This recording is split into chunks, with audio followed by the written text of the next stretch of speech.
Bonjour à tous, ravi de vous retrouver dans Smart Job, votre rendez-vous emploi RH Management, débat, analyse, expertise et vos rubriques habituelles, évidemment bien dans son job. Aujourd'hui, on s'intéresse à la santé mentale. Un salarié sur 4 en situation critique, issu du baromètre que va nous présenter Camille Puech. Il est président fondateur de Cali Social, il est notre invité. Le grand entretien, les enjeux RH de l'armée française. C'est un énorme paquebot, l'armée française, avec une équipe RH mastodontique. On accueillera Thibault de Vancey, le DRH, le capitaine de ce grand navire DRH au ministère des Armées. Et enfin, pour terminer, fenêtre sur l'emploi, on parlera de la baisse significative des budgets NAO, c'est-à-dire les négociations sont un peu plus basses. On va en parler avec Delphine Landerouin, les spécialistes des politiques de rémunération chez LHH France, je l'ai bien dit. Tout de suite, bien dans son job.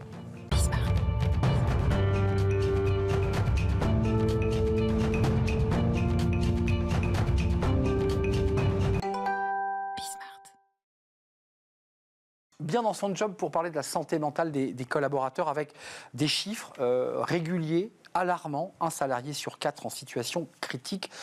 Camille Puech, merci d'avoir répondu à notre invitation. Vous êtes président fondateur de Cali Social. Vous travaillez sur ces enjeux de santé mentale, de prévention en santé mentale depuis combien de temps d'ailleurs ? 17 ans maintenant, 17 ans. Donc presque ou avant tout le monde ? Juste avant tout le monde, parce qu'il se trouve que c'était juste au début 2008 et que c'est suivi de mes travaux sur les enjeux du bien-être au travail.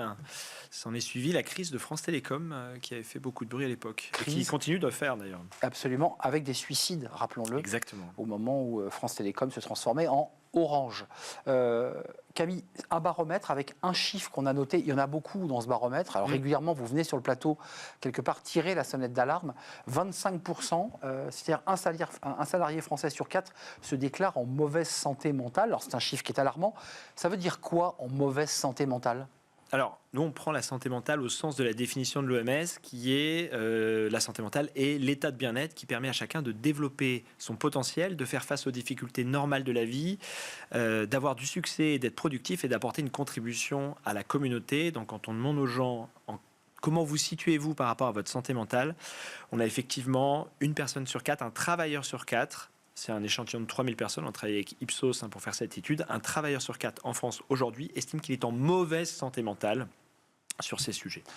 Donc il s'auto-diagnostique pour être concret, parce que comment on définit le manque de sommeil, la fatigue, l'irritation, enfin comment il peut dire qu'il se sent en mauvaise santé mentale ? Alors en fait on fait 2 études. On a un questionnaire validé scientifiquement qui estime justement un certain nombre de critères pour scorer le niveau de santé mentale de l'individu, et à côté de ça on lui demande simplement comment il se situe, et on s'aperçoit qu'on obtient à peu près la même réponse, le même taux de personnes en mauvaise santé mentale, en demandant aux gens comment ça va, versus en leur posant 50 questions. De manière à pouvoir avoir évidemment des indicateurs. Après, il faut qu'on aille un peu plus loin sur pourquoi et comment agir. On y arrive parce que vous êtes évidemment au contact des entreprises, vous allez leur parler de santé mentale, vous leur proposez des accompagnements. C'est dur, c'est compliqué, le mot fait peur. Est-ce qu'il y a encore un peu un tabou autour de ce sujet ? Oui, alors le tabou s'est déplacé. Parce que hier, le tabou, c'était la psychologie, c'était la santé mentale, c'était tous ces mots-clés. Aujourd'hui, le tabou, il s'est déplacé parce que on est sur le champ du vocabulaire. Quels termes on emploie pour parler de comment vont les gens ? Santé mentale, quelque chose qui a pris, qui encore n'est pas totalement utilisé partout, parce que santé mentale est associée à psychiatrie. Exactement. Et donc ça fait peur. On se souvient des propos de Michel Barnier, le Premier ministre, qui, à peine arrivé, avait évoqué, d'ailleurs en citant un cas concret qu'il touchait personnellement, l'année 2025 serait, puisqu'il n'est plus Premier ministre, l'année de la santé mentale. Est-ce que François Bayrou tient les promesses de Michel Barnier ? J'ai le sentiment qu'on en parle beaucoup moins. Alors, il a prononcé dans son discours de politique générale que la santé mentale restait la grande cause nationale. Il est vrai que l'actualité mondiale éclipse un petit peu le sujet des priorités de nos chers politiciens et du gouvernement. Vous qui avez un regard comme ça panoramique sur ces 17 années de travail, de pédagogie, qu'est-ce qui se passe ? Parce qu'on n'a jamais parlé autant de santé mentale. C'est-à-dire, j'ai le sentiment quand même que les médias s'en emparent, que les entreprises communiquent. Et on n'a jamais eu autant de salariés en burn-out et en situation parfois critique, en situation psychologique critique. C'est très paradoxal. Alors, c'est paradoxal, oui et non, parce que plus le problème est présent et plus on en parle. Donc, il y a eu un effet, somme toute, avec la Covid, où on a doublé la part des travailleurs qui présentaient des troubles psychiques. Je pense à l'état dépressif, à l'état anxieux. On était plutôt aux alentours de 12% des travailleurs en état dépressif. On est passé jusqu'à 25% des travailleurs en état dépressif. Aujourd'hui, on se situe plutôt aux alentours de 18%. Donc, le problème, il a augmenté. Après, il y a un sujet qui est clair, c'est que le stress apparaît lorsqu'il y a un décalage entre les contraintes que vous impose votre environnement et les ressources que vous avez à votre disposition pour y faire face. C'est le déséquilibre entre les ressources et l'objectif. Et il n'y a pas de magie. Et puis on est sur à Bismarck, c'est très intéressant parce que on parle du sujet de manière holistique. Il y a un enjeu économique, c'est que la France est un pays qui est en dégradation économique depuis 25 ans. Les indicateurs économiques sont dans le rouge depuis 25 ans. Et les troubles psychiques ne sont que des mécanismes de protection face aux dangers auxquels vous êtes confrontés. Donc l'augmentation de ces troubles croise la courbe descendante de notre situation économique. C'est une réponse à cette courbe descendante qui est accentuée par des facteurs extérieurs que sont la déstabilisation géopolitique mondiale, que sont les enjeux climatiques, que sont liés à la technologie. Et l'environnement mondial et les guerres comme ça qui bourdonnent. Salariés les plus vulnérables mentalement, c'est intéressant. On a beaucoup parlé des jeunes pendant le Covid, mais là c'est intéressant. Les malades chroniques, 68% en bonne santé mentale. Femmes de moins de 39 ans, 65%. Ouais. Les foyers monoparentaux, papa ou maman, mais beaucoup de femmes. Et les salariés à temps partiel, là aussi, c'est un chiffre élevé. À temps partiel, c'est quoi ? C'est l'angoisse de ne pas finir les fins de mois, c'est le sentiment de faire toujours plus et de ne pas réussir à joindre les deux bouts ? Oui, c'est toutes les situations, ce qu'on appelle les situations de fragilité, en fait, qui viennent affecter la capacité de l'individu à avoir de la vision, de la confiance en l'avenir, de la résilience, qui sont les facteurs de santé mentale. Et donc, effectivement, les maladies chroniques... il y a beaucoup de débats sur la place de la femme. Non, moi, toutes les études que je fais confirment le fait que la femme a une exposition plus forte que l'homme. Il vaut mieux être un homme qu'une femme, encore aujourd'hui en 2025 en France. Et nos statistiques le montrent sur l'impact finalement de la condition de la femme sur leur santé mentale. Merci Camille Puech. Allez découvrir ce baromètre avec Ipsos, extrêmement détaillé, précis, alors qui est une photographie, puis il y a tout un travail évidemment de pédagogie auprès des RH évidemment, mais aussi de la classe politique, parce qu'ils sont les acteurs aussi de la transformation de nos sociétés. Merci Camille Puech, vous êtes le président fondateur de Cali Social, très belle entreprise créée il y a 17 ans, bien avant tout le monde, et vous parliez déjà de santé mentale. Merci de nous avoir rendu visite. On tourne une page tout de suite, c'est le Cercle RH, un grand entretien. Bah oui, on parlait de ce climat de guerre, on va parler avec le DRH de l'armée française. Oui, gros paquebot, et c'est le plus gros employeur français. On fait le point avec lui, il est notre invité.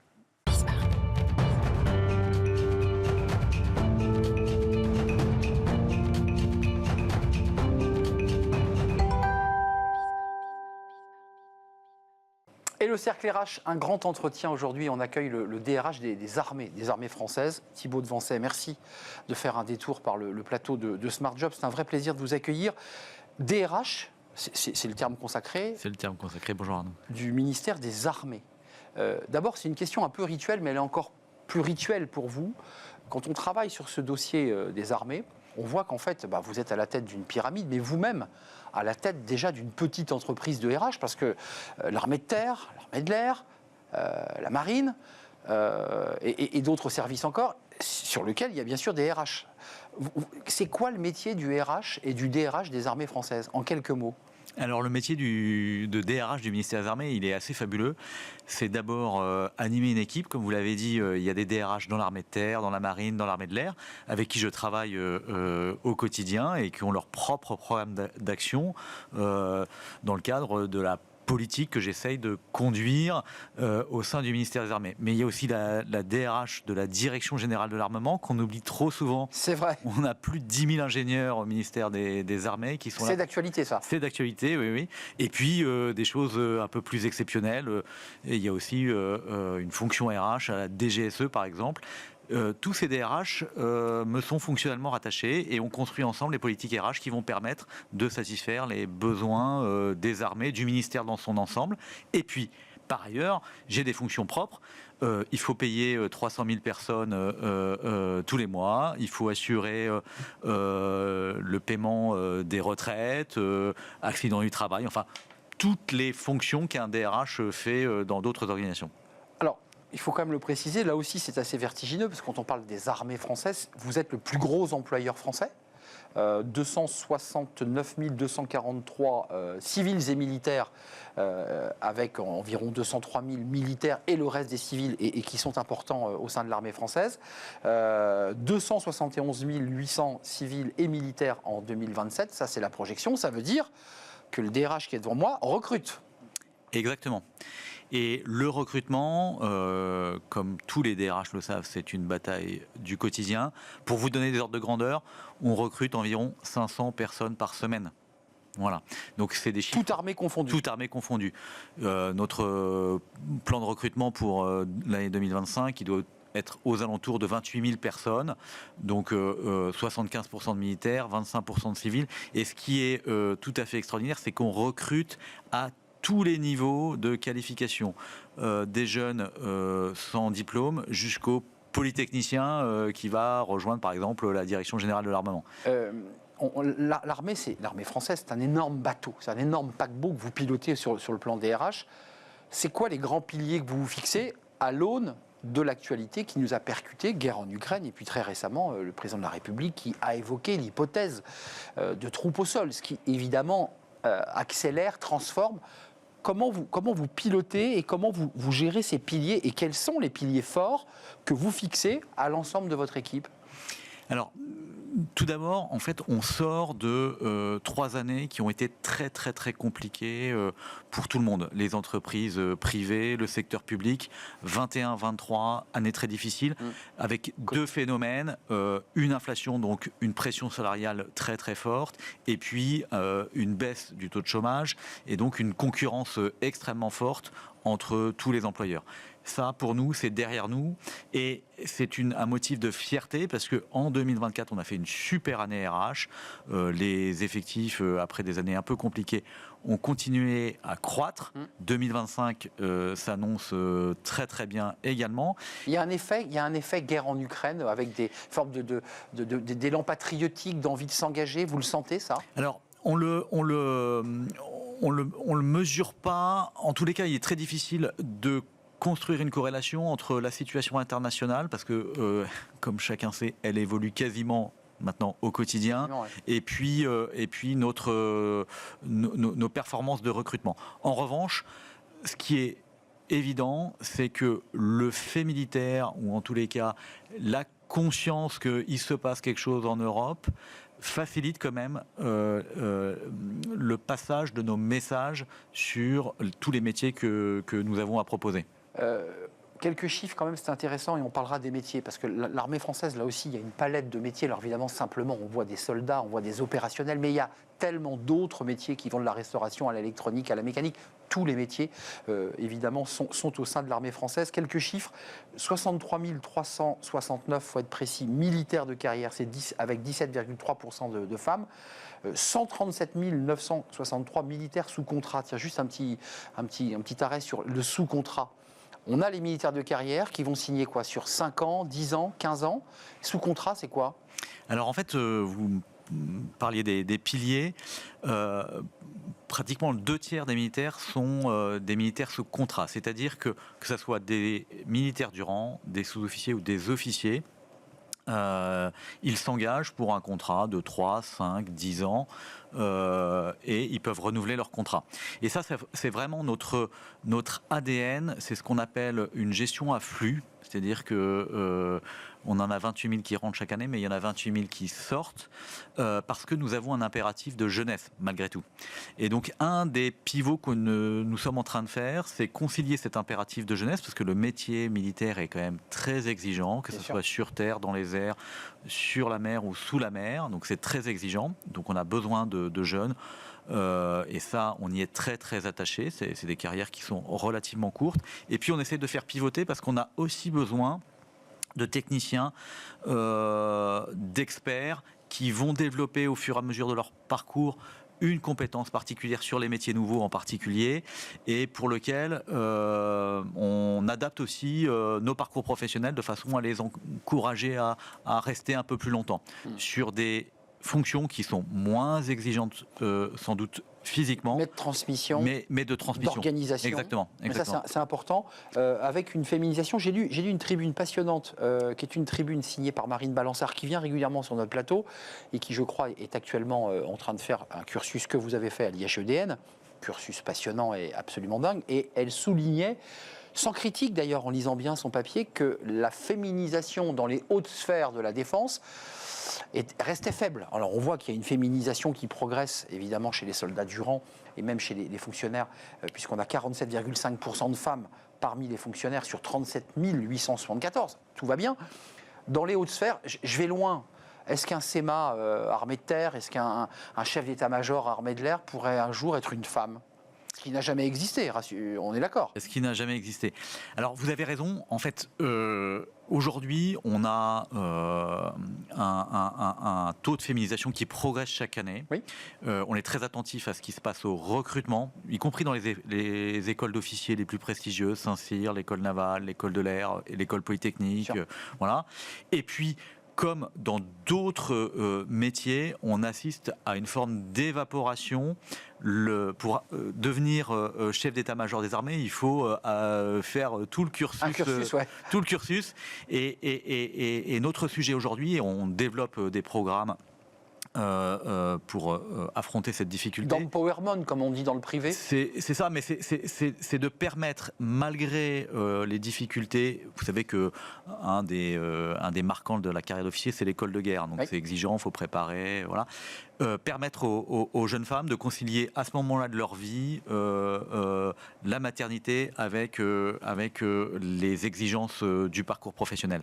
Donc ça, on est totalement décidé et mobilisé pour permettre effectivement de construire des viviers de colonels qui vont devenir officiers généraux et qui seront à la fois légitimes et prêtes pour prendre des responsabilités tout à fait Aujourd'hui, on a des femmes colonels. Oui. Beaucoup. Est-ce qu'on a des femmes générales? Oui, on en a 10% environ des officiers généraux qui sont des femmes. Donc potentiellement un vivier possible de talents. On peut les appeler c'est ce que nous construisons. C'est ce que nous construisons. Voilà.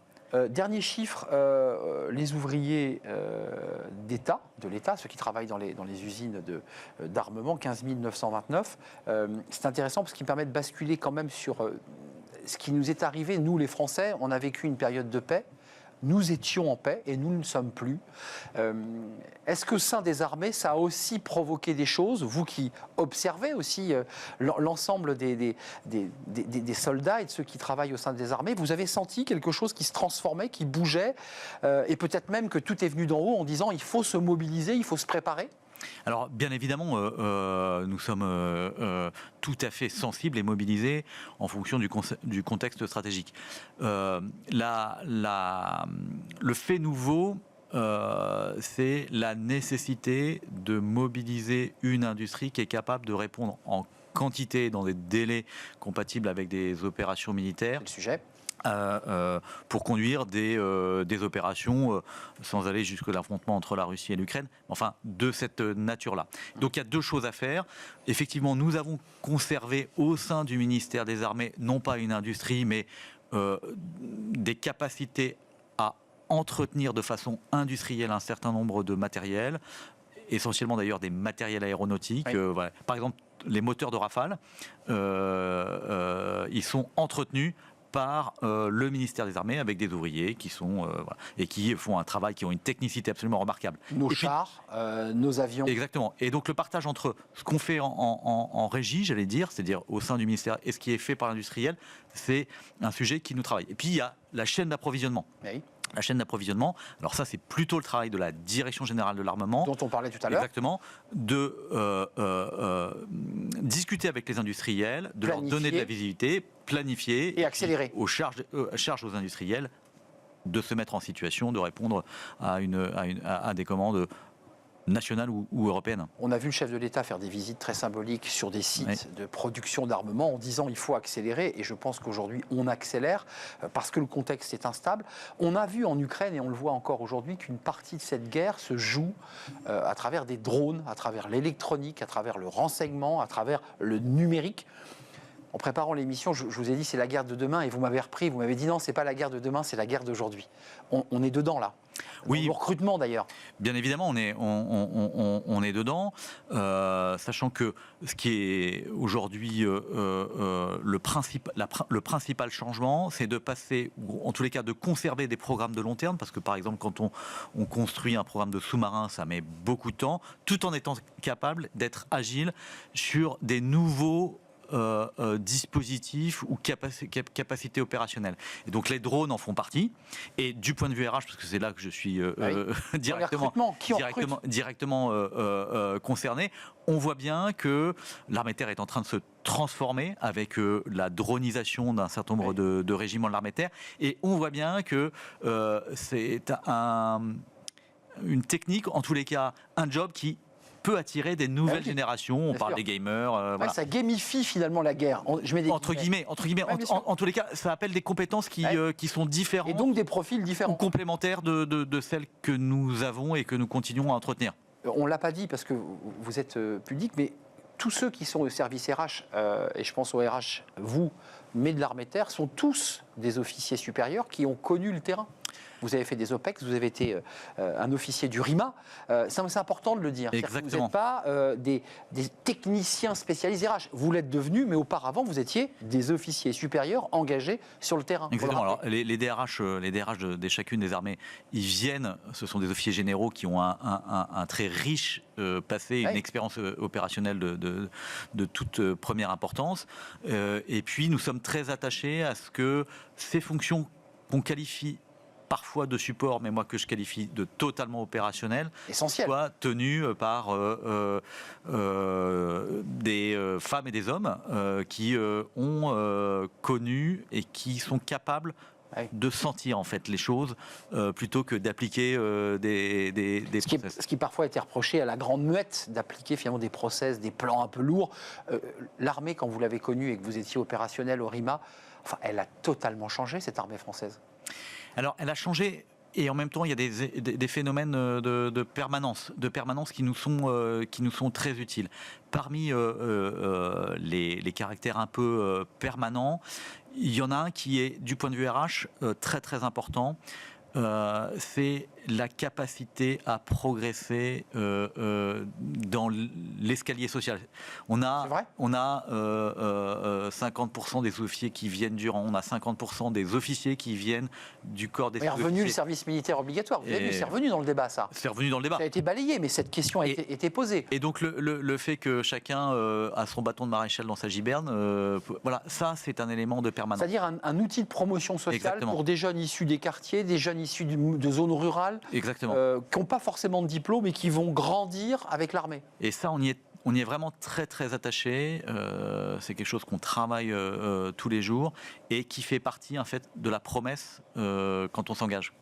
Promotion sociale, et puis l'autre promesse, et on le redit pour conclure, c'est aussi de permettre à ces soldats d'avoir une bonne rémunération qui tombe tous les mois et une retraite assurée, parce qu'on s'engage aussi pour avoir ensuite, on n'a pas le temps, mais il y a aussi l'enjeu de reconversion des soldats qui quittent l'armée française et qui vont aussi devoir à 35 ans, 38 ans, 40 ans retrouver un emploi. Exactement, et ça fait partie aussi de mes responsabilités propres, c'est d'assurer la transition professionnelle de tous ces militaires qui ont servi et qui ensuite vont commencer une deuxième vie professionnelle. Et très recherchés, faut-il le préciser, ce sont des militaires, officiers ou sous-officiers, peu importe, très recherchés aujourd'hui dans les entreprises. Merci Thibault de Vancey.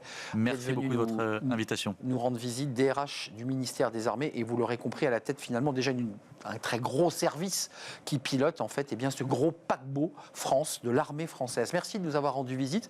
On tourne une page, notre rubrique suivante, vous la connaissez, c'est Fenêtres sur l'emploi, et j'accueille mon invité.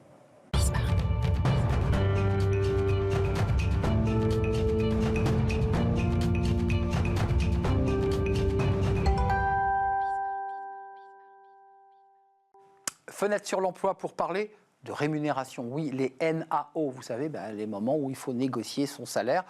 Est-ce qu'elles ont baissé ou pas? Question posée à Delphine Landerouin. Vous êtes spécialiste des politiques de rémunération, chère Delphine, chez LHH France. D'abord, un petit mot global, parce qu'on est à mi-parcours ces NAO. Les NAO, ce sont des négociations parfois ardues entre les partenaires sociaux et les équipes des RH, d'une manière simple. On en est où, là, sur ces NAO? Elles baissent ou pas? Alors oui, la baisse qu'on avait déjà constatée depuis plusieurs mois, hein, on a fait nos premiers sondages sur le sujet, ça fait plus de 6 mois maintenant, avec un taux qui s'annonçait déjà inférieur à l'année dernière, hein, puisqu'on avait acté 3,5%. Le taux annoncé à l'automne dernier, c'était 2,8%. En janvier, on a observé 2,5. Ouais. Et là, dernièrement, début avril, on est à 2,3. Ce qui affirme une baisse et aussi un retour aux tendances et à des périodes moins exceptionnelles et moins chaotiques et particulières qu'on a connues ces dernières années. Et en plus, nous sommes à mi-parcours dans un contexte économique qui donne le sentiment encore que les choses incertains et qui peuvent se dégrader un peu plus. Ça pourrait. Après, ce qu'il faut avoir en tête, c'est que les entreprises engagent, comme vous l'avez mentionné, les négociations annuelles obligatoires, parfois en fin d'année passée pour l'année suivante. Donc il y a des choses qui sont quand même actées. Et il y a toujours un petit décalage entre la conjoncture économique et sociale. L'arrêt de la négo et la négo. Pour rentrer un peu dans le détail, c'est une étude quand même qui concerne 850 000 salariés. Enfin, oui, plus puisqu'on arrive à 160 entreprises et près d'1 million. Voilà, donc c'est un panel qui est signifiant. Mettons les cadres de côté. Moi, je lis dans votre étude que ce sont les employés et les ouvriers qui vont plutôt bénéficier d'augmentations générales. Oui, alors les augmentations générales étaient déjà privilégiées pour ces populations-là, surtout les employés ouvriers. C'était déjà vrai, si on revient en arrière, à 2019, hein, parce qu'en 2019, budget global, on était à 2,2. Donc le 2,3 d'aujourd'hui nous ramène au 2,2 de 2019. D'avant Covid. Voilà, on pourrait dire ça.